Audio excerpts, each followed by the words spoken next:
Hello friend, welcome to my channel. आज 27 अप्रैल 2020 के most important current affair को लेकर आया हूं, जो कि सभी कम्पिटेटिव एग्जाम के लिए बहुत ही महत्वपूर्ण है। दोस्तों, वीडियो को पूरा देखिएगा क्योंकि बहुत ही अच्छे लेवल के क्वेश्चन इसमें रखे गए हैं। लगभग सभी क्वेश्चन कंपटीशन में आने लायक हैं, इसीलिए आप लोगों से रिक्वेस्ट है कि वीडियो को पूरा देखिएगा। चलिए, क्वेश्चन नंबर हमारा पहला है, एमएसएमईएस के लिए एक विशेष तरलता योजना किसने शुरू की है? ऑप्शन नंबर इसमें डी सही हो जाएगा। भारतीय लघु उद्योग विकास बैंक के द्वारा शुरू की गई है। अब सभी क्वेश्चन को मैं डिस्क्राइब करके नीचे लिख दिया हूँ, ताकि अगर मुझसे कोई क्वेश्चन छूट जाए तो आप लोगों से ना छूटे। ठीक है, चलिए अगले क्वेश्चन के बारे में, इस क्वेश्चन के डिस्क्रिप्शन के बारे में देख लेते हैं। भारतीय लघु उद्योग विकास बैंक सिडबी ने सूक्ष्म लघु उद्योग विकास बैंक के लिए एक सूक्ष्म वित्तीय संस्थान एमएफआई लघु वित्त बैंक एसएफबी और गैर बैंकिंग वित्तीय कंपनियों के लिए विशेष तरलता योजना शुरू की है। इस तरलता योजना के अनुसार जो है 90 दिनों के कार्यकाल के साथ एमएसएमई को ऋण प्रदान किया जाएगा। अगला क्वेश्चन है, सभी क्वेश्चन जो है बहुत इंपॉर्टेंट है। ठीक है, अगला क्वेश्चन क्या कह रहा है, ग्राम स्वराज पोर्टल और स्वामित्व योजना किस मंत्रालय के अधीन कार्य करेगी? ऑप्शन नंबर इसमें बी सही हो जाएगा, पंचायती राज मंत्रालय के अधीन कार्य करेगी। ठीक है, ये क्वेश्चन, इसका क्वेश्चन के डिस्क्रिप्शन के बारे में देख लेते हैं। ग्राम स्वराज पोर्टल और स्वामित्व योजना पंचायती राज मंत्रालय के अधीन कार्य करेगी। प्रधानमंत्री श्री नरेंद्र मोदी जी द्वारा पंचायती राष्ट्र पंचायती राज्य दिवस 2020 के अवसर पर पोर्टल और योजना का शुभारंभ किया गया था। ई ग्राम स्वराज एप्लीकेशन और पोर्टल ग्राम पंचायतों को विकास योजना को तैयार करने और निष्पादित करने में मदद करेगा और वास्तविक समय पर स्वामित्व और निगरानी प्रदान करेगा।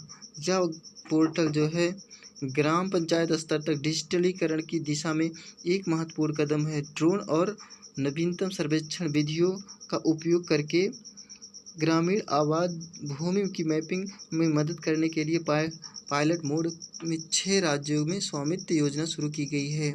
कितने राज्यों में स्वामित्व योजना शुरू की गई है? 6 राज्यों में। टेक महिंद्रा निम्न में से किसके साथ साझेदारी में नवाचार केंद्र स्थापित करेगा? ऑप्शन नंबर इसमें बी सही हो जाएगा, IBM के द्वारा के साथ जो है साझेदारी करने जा रहा है। अब इसका उद्देश्य क्या है, क्यों साझेदारी करने जा रहा है, उसके बारे में देख लेते हैं। महिंद्रा समूह की IT सेवा शाखा टेक महिंद्रा अंतर्राष्ट्रीय व्यापार मशीनों यानी IBM निगम के साथ जो है साझेदारी करेगी, जिसका मुख्यालय संयुक्त राज्य अमेरिका में है। IBM का मुख्यालय कहाँ पर है? संयुक्त राज्य अमेरिका में है। और जो व्यवसायों को उनके संचालन को बदले और उनकी हाइब्रिड क्लाउड रणनीतियों के लिए बढ़ाने में मदद करने के लिए संयुक्त राज्य अमेरिका में मुख्यालय है इसका। और इसका मुख्यालय संयुक्त राज्य अमेरिका में क्यों है? क्योंकि जो वहाँ पर हाइब्रिड रणनीति के बारे में गति को बढ़ाने के लिए, इसीलिए वहाँ पर मुख्यालय रखा गया है। समझौते के अनुसार जो है दोनों कंपनियां सभी उद्योगों को कवर करने वाली जटिल व्यावसायिक समस्याओं को हल करने के लिए नवाचार केंद्र स्थापित करेंगी, जिनमें वित्तीय सेवाएं, स्वास्थ्य सेवा, बीमा, विनिर्माण, खुदरा और दूरसंचार शामिल होंगे। अगला क्वेश्चन है, निम्न में से किसने भारत में कोविड-19 के प्रसार की भविष्यवाणी के लिए एक वेब आधारित प्राकृति डैशबोर्ड विकसित किया है? कौन सा डैशबोर्ड? एक वेब आधारित है जो प्राकृतिक डैशबोर्ड है। अब कौन सी कंपनी शुरू की है, कौन सी संस्थान की है? ऑप्शन नंबर इसमें बी सही हो जाएगा, IIT दिल्ली के द्वारा शुरू की गई है। इसके बारे में देख लेते हैं, इसका उद्देश्य क्या है। भारतीय प्रौद्योगिकी संस्थान IIT दिल्ली के शोधकर्ताओं ने भारत में कोविड-19 के प्रसार की भविष्यवाणी के लिए एक वेब आधारित प्राकृतिक डैशबोर्ड विकसित की है।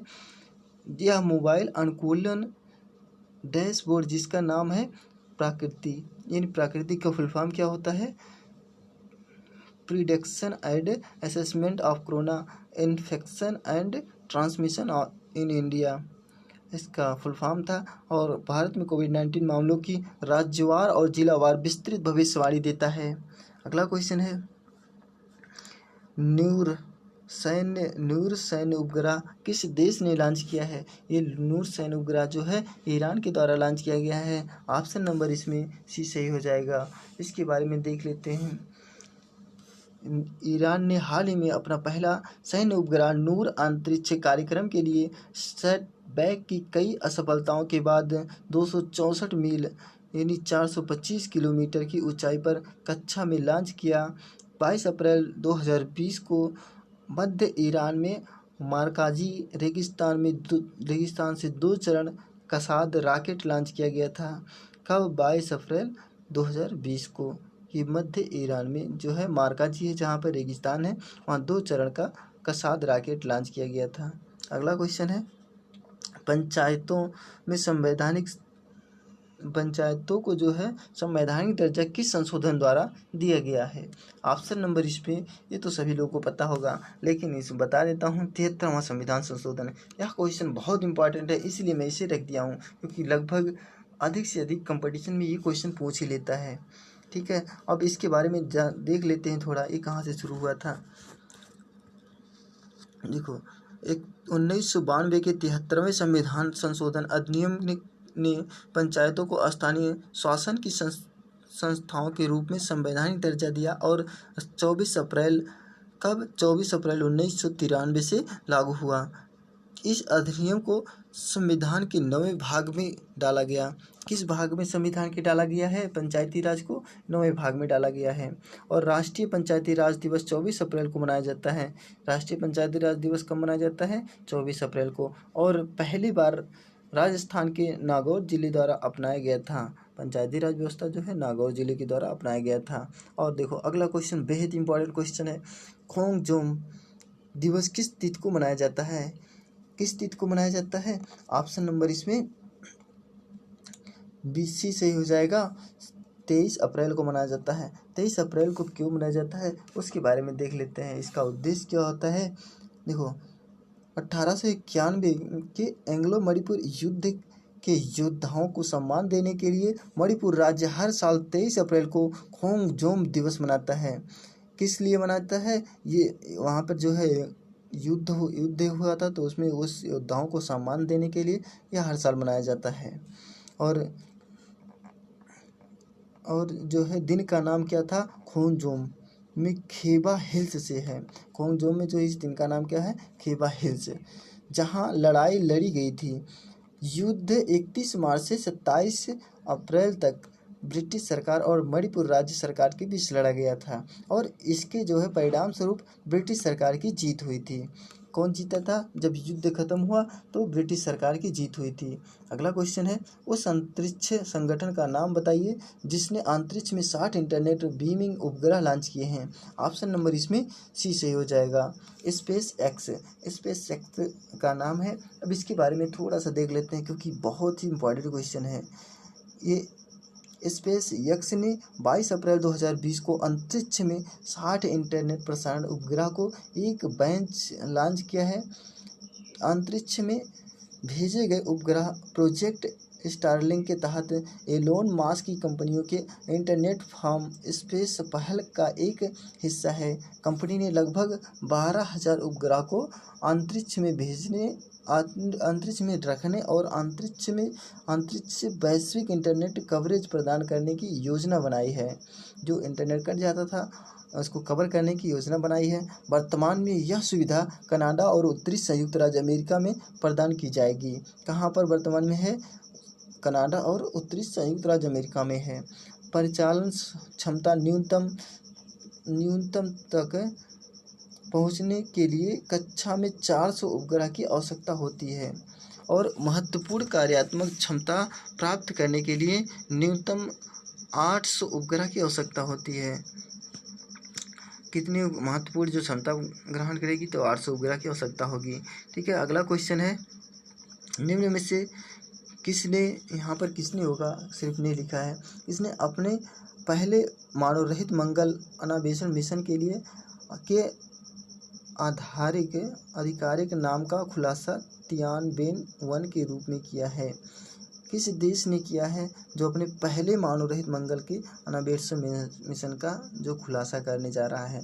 ऑप्शन नंबर इसमें C सही हो जाएगा। चीन करने जा रहा है तियानबेन-1 का। अब इसके बारे में देख लेते हैं। चीन ने अपने पहले मानव रहित मंगल अन्वेषण मिशन के आधिकारिक नाम का खुलासा तियानबेन-1 के रूप में अपने पहले उपग्रह के प्रक्षेपण की 50वीं वर्षगांठ पर किया, जो चीन के वार्षिक अंतरिक्ष दिवस के साथ मेल खाता है। यह नाम क्वा युआन की तियानबेन कविता से लिया गया है। कहाँ से लिया गया है? तियानबेन कविता से लिया गया है, जो क्वेश्चन टू व्हेन में अनुवादित हो जाता है। चीन के पहले उपग्रह का नाम डांगफांग हिंग-1 है और इसे 1970 में लॉन्च किया गया था। कब लॉन्च किया गया था?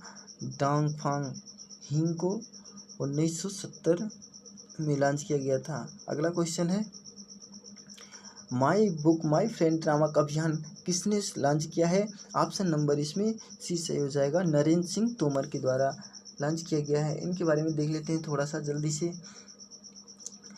रमेश पोखरियाल, जो कि मानव संसाधन विकास मंत्री हैं, उनके निदेशक उन्होंने जो है विश्व पुस्तक दिवस पर माई बुक माई फ्रेंड नामक सोशल मीडिया पर एक अभियान शुरू किया, जो 23 अप्रैल 2020 को पड़ता है।